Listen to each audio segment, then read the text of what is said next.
You ready? Okay, we're waiting for Tyler. Alrighty, so today we are picking up with Unit 4. Please remember Unit 4 was focusing on the difference between elements, compounds, and mixtures. So this is essentially Chapter 3 in your textbook. Now this chapter was mostly vocabulary, so you will need to redefine and make sure you're familiar with all the following terms. Element, compound, mixture. Specifically for these, please make sure you can tell the difference between particle diagrams of these three terms, and make sure that you can pick out of a list like which one of these is a compound, or which one of these is an element, which one of these is a mixture. Make sure you know the difference between element, compound, mixture, and pure substance. You need to know the difference between a homogeneous mixture and a heterogeneous mixture. You need to also make sure you know good examples of each of those. Please make sure you know how all the terms of solute, solvent, and solution are related. Please remember, solute is the stuff you put in the solvent, and the solute and solvent together make the solution. And a solution is an excellent example of a homogeneous mixture. Yay, vocabulary. Please make sure you know the difference between soluble and insoluble. Awesome. Alrighty, and you'll need to continue the rest of the vocabulary below on your paper. I'm going to bring my list on back up so I don't have to scroll yet. More terms. Please make sure that you know the separation techniques for mixtures. Remember, these do not work on compounds, they do work on mixtures. That includes filtration, distillation.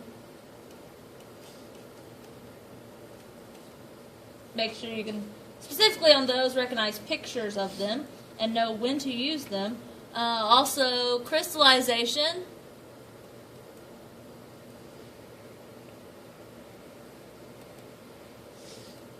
probably spelled wrong, oh well, and chromatography.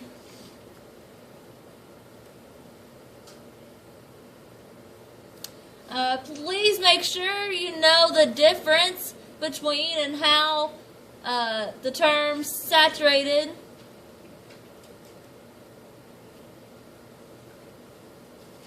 unsaturated, and supersaturated are all related to, since all these are descriptors of solutions. Please make sure you know the difference between them. Please make sure you know the difference between a physical change and a chemical change. Be able to tell, if I give you some examples, which one of these is a chemical change. Make sure you know the difference. You need to know the difference between and examples of suspensions,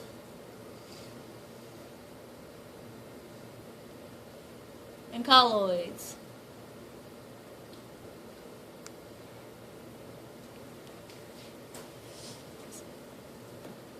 Now, solubility curves are fair game for a test. They may be on this one. If they're not on this one, then they'll be on the next cumulative test. Please remember that you read these graphs by realizing that all the temperature values are at the bottom. The solubility, this is the number of grams dissolved in 100 grams of water. Please remember that 100 grams of water, since the density of water is 1 gram for every 1 milliliter, is essentially just 100 milliliters of water. It's just saying there's 40 grams of salt in 100 grams of water. It's going to be the throwout. So realize if you're looking at a line in a specific temperature, if the temperature and amount that you're given falls below the line, then that solution would be unsaturated because it could hold more. If it is on the line or above the line, then you would say the solution is saturated. We're not dealing with supersaturated in terms of the graph. So, moving on. Other skills from Unit 4 included the calculation of percent math.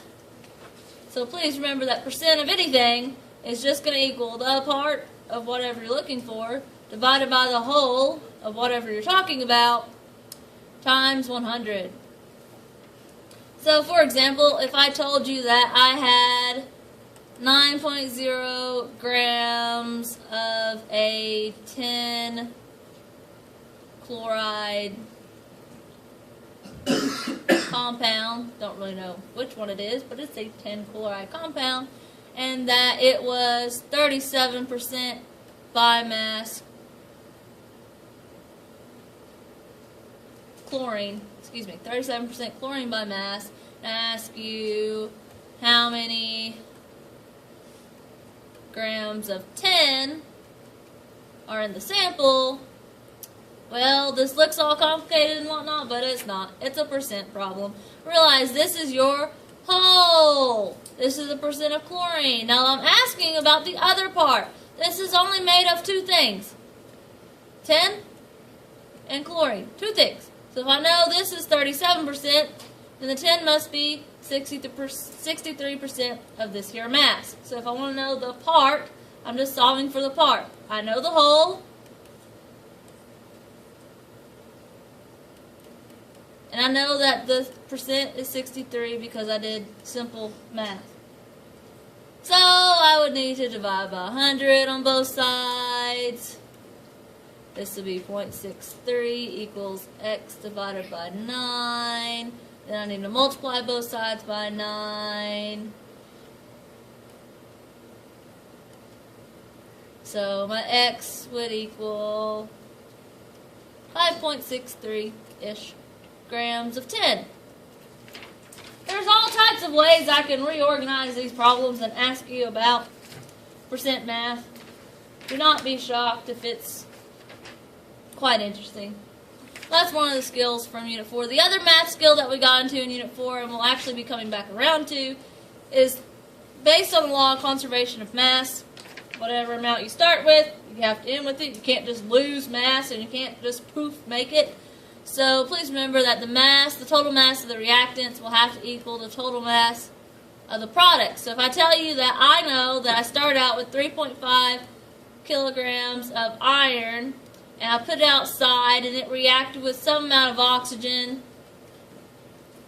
and after it had rusted, its new mass was 3.7 kilograms of this rusted iron thing. Please realize all rust generally will come from a reaction with oxygen. Rust is just a generic word for an oxide.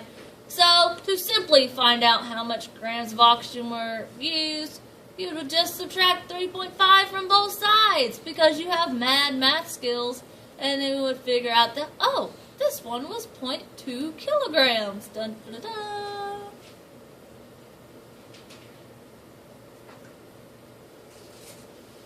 Now, Unit 5 brought us to our introduction to the mole, which was Chapter 10, Section 1 through 3 in your textbook, if you are particularly depressed and would like to read your textbook.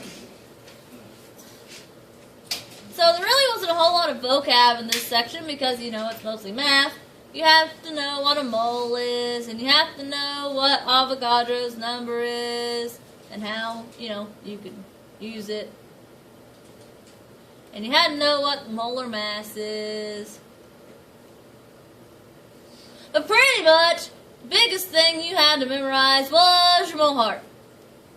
The mole is the heart of chemistry. If I have a mass, the mass is going to have to be in grams. So if I'm in grams and I want to go 2 moles, I have to divide by the molar mass and multiply by 1 mole to get to the moles. But if I'm in moles and I want to go 2 grams, then I'll have to put the 1 mole part on bottom and the number of grams on top. Please remember this lovely number of grams for every 1 mole is the molar mass. And for an element, it is the number in the, it's a numerically equivalent to the number in the bottom of the box in the periodic table. If it's a compound, you have to calculate it. But we do have an entire other side over here. Talking about particles. If I am in moles and I want to know the number of particles inside those moles, then I know I'll have to put Avogadro's number of 6.02 times 10 to the 23rd representative particles divided by 1 mole. But if I'm already in particles and I'm going to go 2 moles, or even if I want to go to grams, I have to first go 2 moles. And so I would be dividing by Avogadro's number and multiplying by the 1 mole. Please remember there are multiple words for particles. They can be atoms. Atoms are the representative particles of elements. Molecules are representative particles of covalently bonded compounds. You should know this by now. Formula units are the representative particles of ionic compounds. Ions are the representative particles of ions. Pause. So, looking at some examples, you may be asked to go from grams of an element, like 382 grams of lithium. It might ask you, how many moles is that?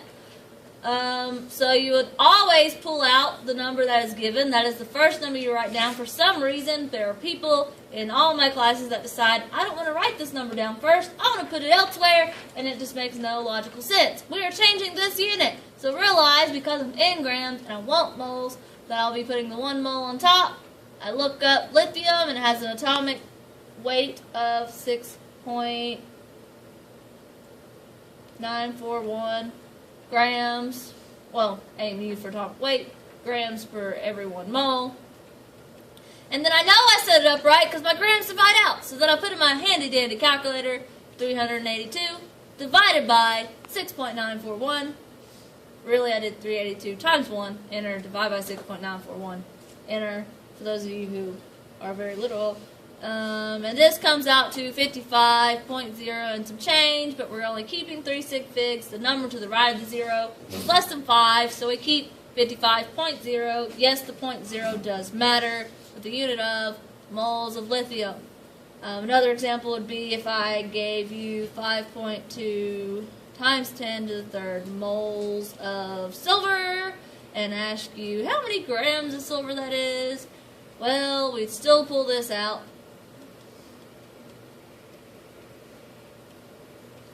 And realize that for every 1 mole of silver, I can look on my handy dandy periodic table and see it has a molar mass of 107.868 grams. Now this time, since my number that isn't the 1 is on top, I'll be multiplying straight across. Please remember to use your parentheses. And when you multiply 5.2 times 10 to the 3rd by 107.868, it comes out to 560,913.6. Now, in all likelihood, your actual final answer is going to be in scientific notation. Realize this is 2 sig figs, so 1, 2. Look to the right, the 0 is less than 5, and stay. If I'm writing it in scientific notation, we have 1, 2, 3, 4, 5. So 5.6 times 10 to the 5th power grams of silver. If you were writing it in standard form, it would be 5, 6. Not just 5, 6, some of you like to do that. You still have to put placeholders, not sig figs. You cannot add a decimal, but you can put placeholders because 560,000 is kind of close to 560,913. But if you just wrote 56, it would not be close, and that would be an epic fail. Now, you will also be asked to do the same kind of grams, moles, gram, possibly with a compound. So please realize that if you're doing this for a compound, you have to first calculate the molar mass of a compound.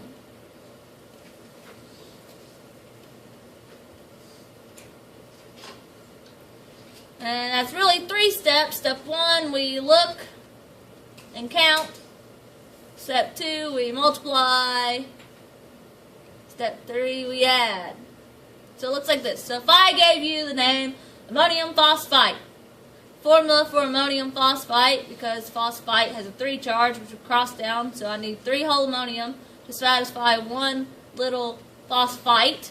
ITE indicates it has less oxygen than the cousin of phosphate, which is PO4. So we look and count. Well, there's nitrogen. The 3 distributes, so there's 3 of them. CO, there's a hydrogen. Well, 3 times 4 is 12, so there's 12 hydrogen. There's nothing outside parentheses to distribute to the P, so there's just one little phosphorus. And there's 3 is on the O, so there are 3 oxygen. We looked and we counted. And then we multiply by the molar mass of each one. So off the periodic table, the molar mass of nitrogen is 14.007. We do 3 times 14.007 in our calculator and get 42.021. For the hydrogen portion, we have 12 times the molar mass of hydrogen, which is 1.008. We type that in the calculator and get 12.096.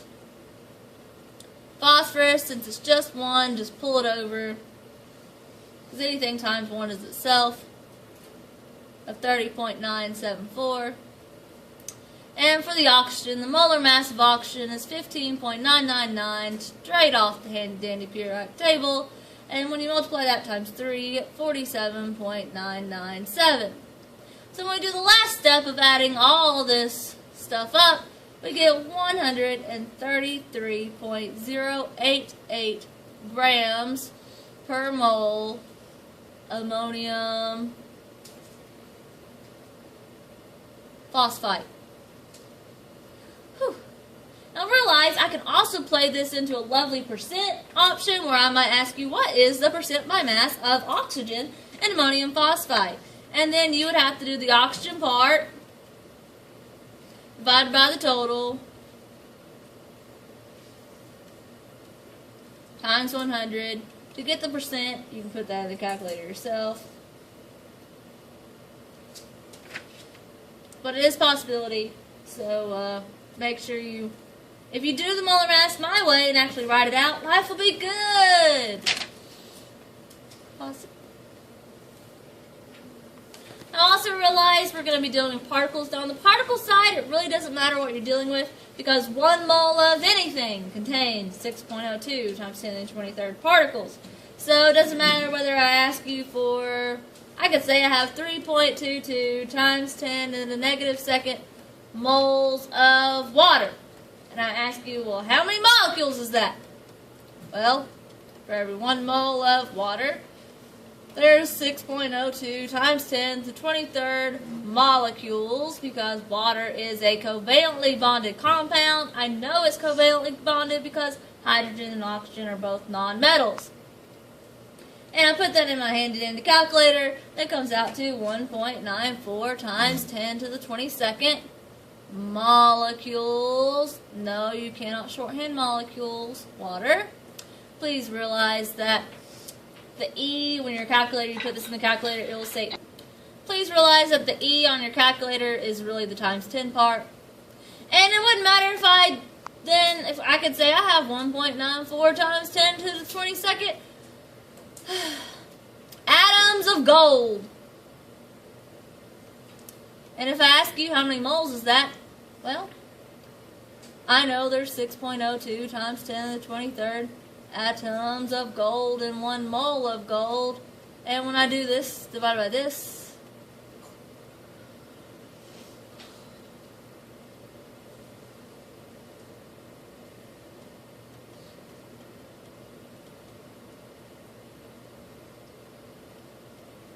right? Plus. Doesn't matter if I'm using atoms or molecules. Same mole amount will always have the same number of particles. So, this brings us around to Unit 10. Now, Unit 10 was our history unit. Essentially, it was your people and the inside of the atom and the periodic table. I won't be testing all of this unit on this test, mostly focusing on the people this time, but realize this unit actually covered chapters 4, 5, and 6 in your textbook, which is a lovely chunk. So do make sure that you remember the early part from the unit, so you need to make sure you know about Democritus. Please remember that he was the Greek dude who decided that, hey, stuff is made out of little tiny particles that he called atomos.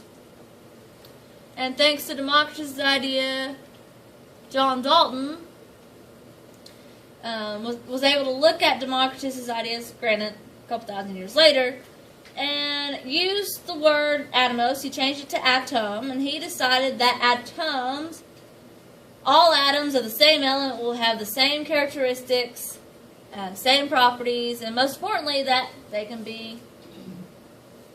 only react in whole number ratios, since you can't split an atom and it still be itself.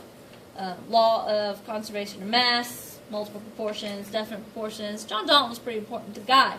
So essentially, if Democritus was the BBs, please remember John Dalton had sticky BBs for his model. Then we had, please make sure you're writing down all the other important stuff I'm saying. I just don't feel like writing it. So J.J. Thomson, he had the plum pudding model. So remember that was a positive charge throughout with little negative chunks, more like a chocolate chip cookie. You might describe it now. He is credited with discovering the negative subatomic particle, the electron. So make sure you know that. Please remember Rutherford.